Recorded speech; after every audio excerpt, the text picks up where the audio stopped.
No self-respecting wedding planner would ever let the wine run out. If they did, word would spread and no one would take a chance on hiring that person. In the time of Jesus, there was even more pressure to provide well. The wine to run out was unthinkable. Way beyond being embarrassing, it brought shame and disgrace on the entire family. And not for just that generation. It had long memories. It could have been for many generations to come. Weddings in the time of Jesus were different in many ways. Parents of girls, listen to this. In Jesus' day, it was the groom and his family who paid for the wedding, all of it.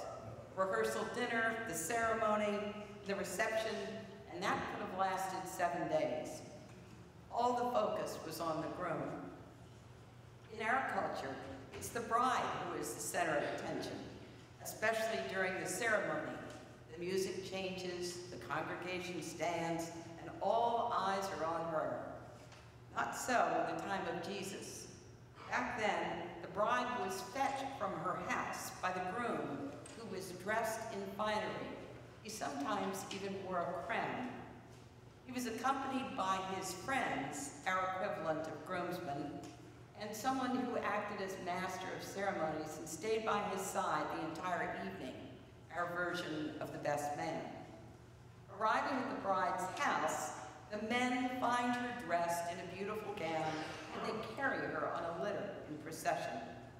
But then the emphasis switches back to the groom when they return to his house. His parents give him a blessing, prayers are said, and he takes part in dancing and games.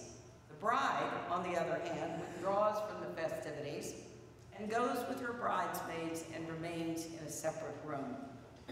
Finally, together under a canopy, songs and blessings are offered by a religious leader, and then the evening feast. The couple vanish, their marriage is consummated, and instead of a honeymoon, they return to be a part of the celebrations. This is where we enter the story in John's Gospel, the wedding at Cana. This story appears only in John. It's in none of the other Gospels. And Cana was not exactly a hot spot either. It's only mentioned 4 times in the New Testament. No major city, no desired venue. Makes us wonder why Jesus would choose this out-of-the-way town to perform his first miracle. Until we realize it could have been that he was among his family and friends. In Matthew, Mark, and Luke, Jesus goes off into the desert to reflect after he's baptized in the River Jordan. But in John, Jesus goes to a celebration. But it's more than that. The scholars think this wedding may indeed have been the wedding of one of his younger brothers. This would explain why it mattered to Mary so much if the wine ran out. Perhaps she had a stake in making sure that things went well. The events that follow are designated or designed to narrow the focus on who Jesus was, to see him not as the Son of Mary, but as the Son of God. Much is written about this miracle itself, the size of the stone jars, the wine that was created, the quantity of wine, the quality of wine. So it's easy to think this was about excesses. Others see it in terms of scarcity.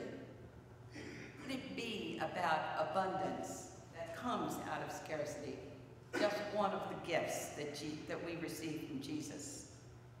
I'd like to relocate, leave the wedding reception, and go to a different gathering, the Anglican Communion Primates meeting. This assembly of 38 archbishops, primates, and chief bishops of provinces from all over the globe meet every several years, most recently this past week. You received an email on Friday from Orrin and the clergy of this parish. It was sent to inform everybody about the sanctions placed against the Episcopal Church by the Anglican Communion Primates, centered around the topics of homosexuality, same-sex marriage, and the role of women in the church. This is not a new discussion. Just as Welby, the Archbishop of Canterbury, had tried to reach a consensus where it would be agreed that different parts of the world could all be in communion with Canterbury, but didn't necessarily have to be in communion with each other. That was not accepted, and the Archbishop decided that the status quo was unsustainable. While he favored the structure about the provinces, others did not, and so it was decided that the Episcopal Church will be under sanctions for 3 years. What does this mean? It means that we do not take part in decision-making bodies or any decisions out of committee. Our presiding bishop, Michael Curry, acknowledged that this decision would be received with great pain for many Christians who simply want to live a faithful life, no matter who they are. To be clear, we remain part of the Anglican Communion, but for the time being, we don't take part in those decision-making bodies. As Christians, we live in hope and count on the love and grace of Christ. As questioning followers, we wonder what is next. And as witnesses to courage and faith, we give thanks for all those who have sacrificed for the sake of the gospel.